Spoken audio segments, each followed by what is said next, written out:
Hey guys, it's BW and we're back out in the garage. I hope you guys like that 1970 Nova we just picked up. It's going to make for some fun content on the channel, mix things up a little bit, but tonight's a 1955 Chevy Gasser kind of night. We're making some brackets for mounting down our fuel cell in the trunk. I figured I'd bring you guys in, show you what's going on, and I think we're also going to get the battery box mounted for the car as well in the trunk area. And in the house, Kim's working on the toolbox that Grady gave us last year, and that's going to also go in the trunk, kind of even things out. You know, we'll have the battery box on one side, we'll have the fuel cell in the middle, and we're going to have our nice little toolbox on the other side.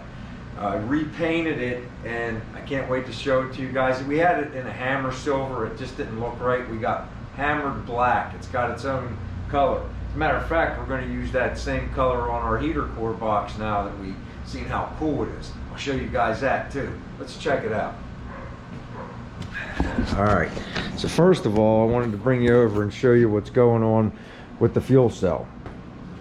I made these tubes. I got a bunch of tube laying around here. I made these tubes, and all I did was measure from end to end, and I got like 19 and 5/16, and we just drilled the holes. We made these 2 inches longer and drilled the holes out. I made the holes larger on the back side only because, guys, I want to use these carriage bolts. I'm dropping them in, and you see I got this bolted down. Then I'm going to bring the TIG welder over, and I'm going to put a nice little tack on each one. I decided to do that because I wanted to keep the bolts with the bracket, make it easier so you don't have to have somebody under the car and on top of the car. We'll be able to tack these brackets up under onto the pan, and they'll still grab the length instead of just being in one small area for the bolts going through the trunk pan. It's going to be grabbing this much of the trunk material, so that'll make it good and solid. All right, so that's the plan anyway. That's what we're doing with this. You can see I'm just going to lay this one on here and drop these bolts down on. Yeah, so just drop them in. I got these standard nuts for now. Sorry guys, it's kind of hard to hold the camera and do this with one hand. There you go, got that in there.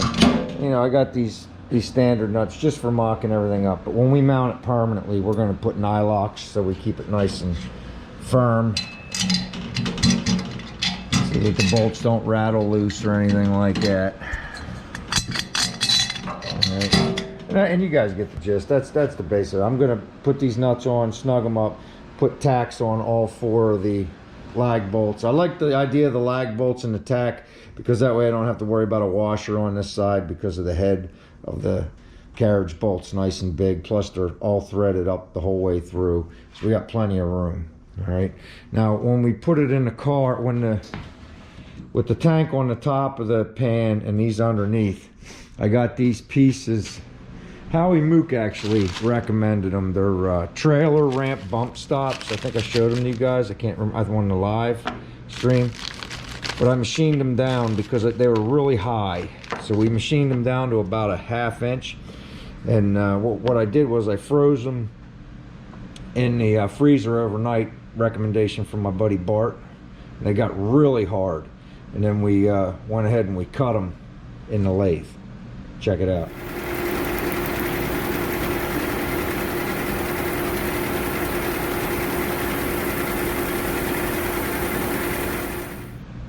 All right, yeah, but that's what we got. So these will be inside the trunk, and they'll separate the trunk pan from the aluminum base. So it'll be up a little bit, but when we tighten it down, it'll be nice and firm. All right, so that's the plan. Let's get to it.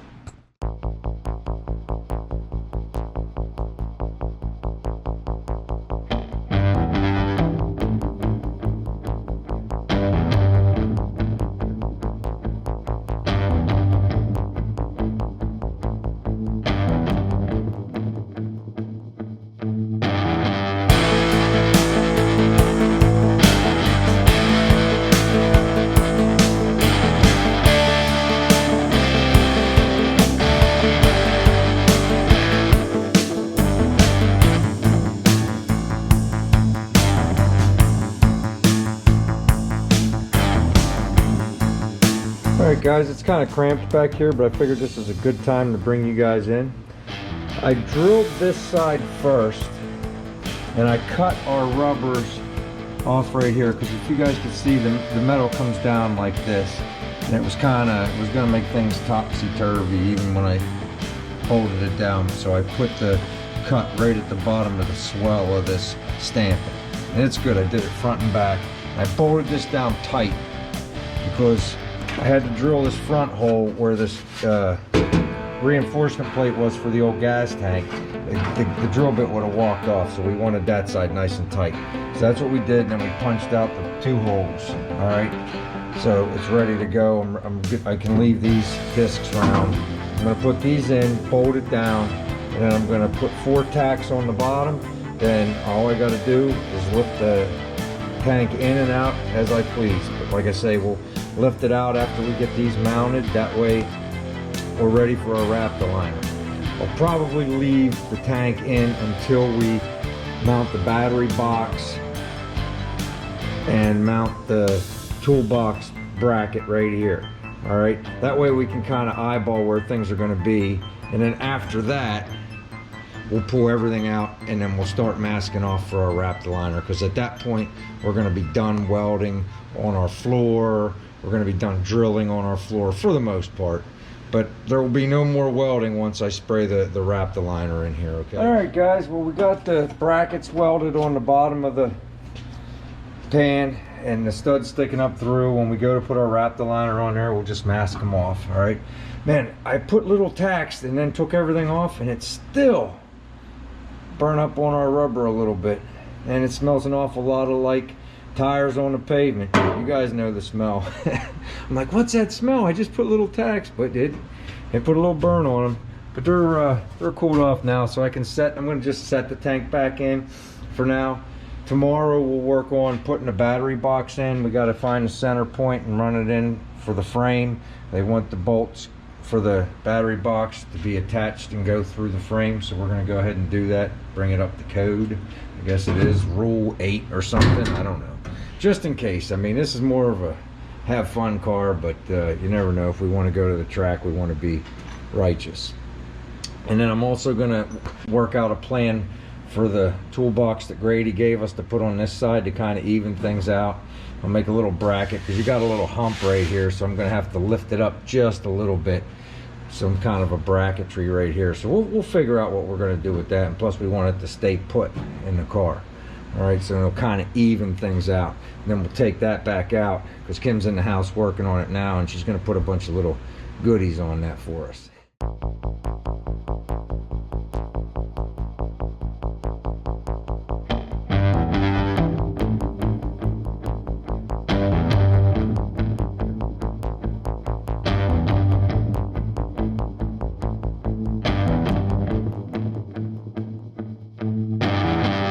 Tree under here, you guys can see, got her welded up in there. Same thing on the front.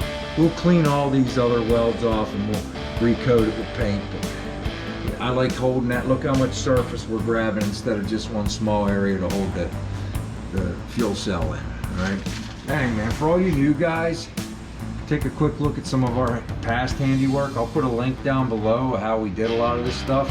That's a 9-inch rear with a reinforced bar on the back. I had Alan from 8 and 9 Rears put that rear together for us, and we mounted it here in the shop ourselves. All right, we put all the brackets on it ourselves. All right, we got everything. We put the shock bar up in here. We made those Z plates ourselves to mount the shocks. Got them on a nice angle. All right, we got our ladder bars that we got them from Tinberg. When we took the rear out, put a link for that video down below too for all you new folks. We welded out them solid in there. All right, we got a catch bar up there with a safety loop. Look at that nice aluminum drive shaft, huh? All right, so, and it's got 456 gears in it. It's got the big yoke on there. Got 35 spline axles. All right, this is a 55 Chevy we call Sad News, and she's gonna be rowdy when it's done. I'll bring you around and I'll show you a couple other things. This is for the new folks that's just joined us. Don't worry if you're here for the Nova. We're gonna be playing with that this weekend. We're gonna just move back and forth as I get into the body work on this. we'll start doing some of the heavy lifting on the Nova, because nobody wants to watch this old bald guy sanding on panels all day. There's our interior. You guys can see it's kind of, everything's kind of scattered right now. I'm going to be pulling everything out.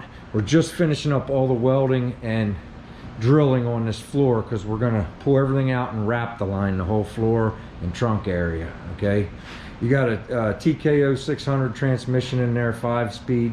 Anybody that was curious about that. You got a 468 big block Chevy in here. We had it on the dyno.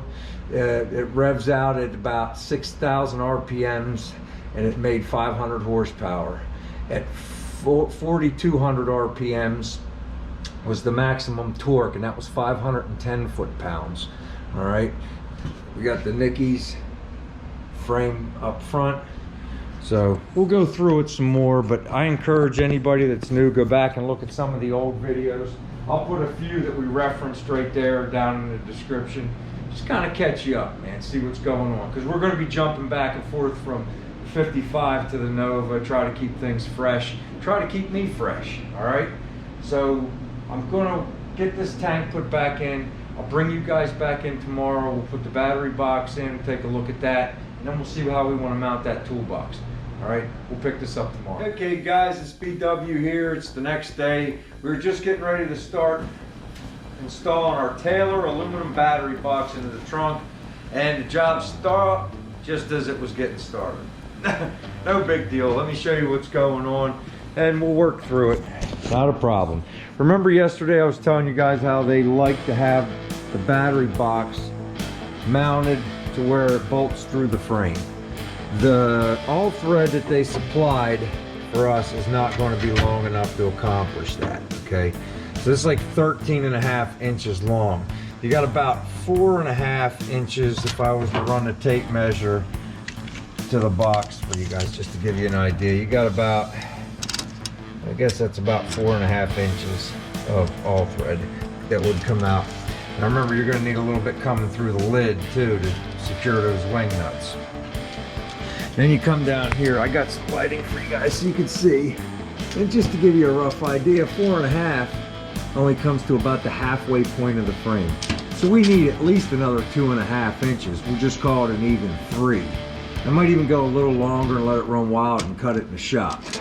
Because remember those rubber pieces we cut earlier in the video? I kept the other side of them. I'm going to get some two-face tape. I'm going to tape these rubbers to the bottom of our battery box because it's an uneven surface. This stamping mark for the trunk pan makes the battery box want to sit like this or like this. Okay, so if I feel like if I put some two-face tape on the bottom of the battery box and secured it, you know, with the other 2 bolts and just squeezed it down, that this makes up for more than what's going on here. So we used the complete bumper ramp things there, Howie Mook. Very good idea. All right, so there you go. We got that battery box there. Then I just started daydreaming, guys. It's like, you know, sometimes you come into a job, I don't want to say blind, but as you're doing the job, you come up with new and different ideas. You'll see that, like, I got the battery box just sitting in here with the terminals facing forward. I'm actually thinking about running my shut-off switch to the key hole for the tumbler and have the on-off switch there. The hole's already there. You guys can see there's still a little bit of leading in here. If you guys remember, the guys that have been with us the long haul, we dug the patch out of here. They had patched over this, and they had an old popper on here that went to the gas tank opening. And this is that old cable. So I'm not using this cable, but I am thinking about using a popper for the trunk. I mean, and have it run to the gas door, which, you know, then I don't have to worry about closing up the gas door, and I can have a popper for our trunk and use the tumbler for our emergency on-off switch. I think that's what I want to do, because I, you know, have the cable come out, come over, run up real nice and neat, you know. And I think it'll look really good. It'll be really clean. And I think I want to go with it. I think it'll look really cool. I'll even make Kim, you know, paint me an on-off, you know, instead of the on-off that is on the tag. I get a little carried away with the paint. She'll probably yell at me, "You're making me paint everything." Anyway, you know, but like, you know, I'm just daydreaming with the popper, you know, and just messing around. Well, there you go, it works, see? So, you know, it's just an idea. It's just something I'm thinking about. So, you know, we'll keep that in mind. So I'm gonna get some all thread and we'll keep this job going. No problem. But I think I'm gonna end this video with this information because I'm just stripping the car right now. I'm taking all the gauge clusters back out. I put the bracket back up to where the nut was just all the way on after I took the cluster out. And I'm gonna pull the seats. I'm gonna pull our seat brackets, paint those, put the seats back down in the basement. Then I'm gonna clean up real good and I'm gonna mask off our dash. And tomorrow night we'll start a new video mounting the battery box. All right. And I'm gonna also order the cable for the battery box as well. The thing with that is you can get the battery box and you can get the cable kit, but you can't get them together right now. It's like one of them stocking issues. Don't ask me why. It's like they have the box, they have the wiring stuff, and they used to sell it all in one big bundle, but right now it's buy this and buy that. So I gotta buy the cable yet. We'll get that, so we can work on that too. But like I say, we're just moving towards getting the Raptor into the floor of this car. All right. So then we come over here, and I'm just putting everything away. I just figured I'd show you guys this real quick. Kim painted the needles for me. All right. She used model paint as per Jay Hammond's idea, and it came out really nice. It really makes it pop, if you guys can see. He let us borrow his, but it had spoiled, so we ordered some from Amazon, and man, did that come out nice. Thanks for the idea, Jay. All right, and I'm just gonna put all this stuff away for right now. I got it all just setting up here. All right, so that's what I'm doing. I'm gonna finish off the night. I figured, you know, there's no sense in making you guys watch me unbolt the seats that you already watched me bolt in and unbolt 3 times when I was making our brackets. But I'm gonna pull everything off so I can paint the brackets. I'll put the seats in the basement. That way I can start masking at will, you know, getting everything ready to go. Because I cannot wait to get this thing wrapped aligned.